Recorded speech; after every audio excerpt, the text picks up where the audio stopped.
Assalamu Walaikum. Hello friends, how are you? Welcome back to my another video.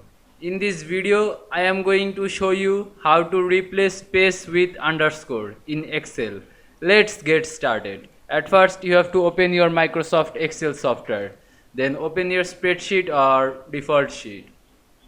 Now you can see here on my sheet. Now I replace with underscores. Now I replace space with underscore. At first you have to go home menu.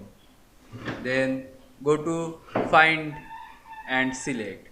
Then go to replace. Then find space. Press space button space on your keyboard. Then replace with underscore. Then click find next and press replace. Now you can see I replace space with underscore very easily. I hope you enjoyed my video.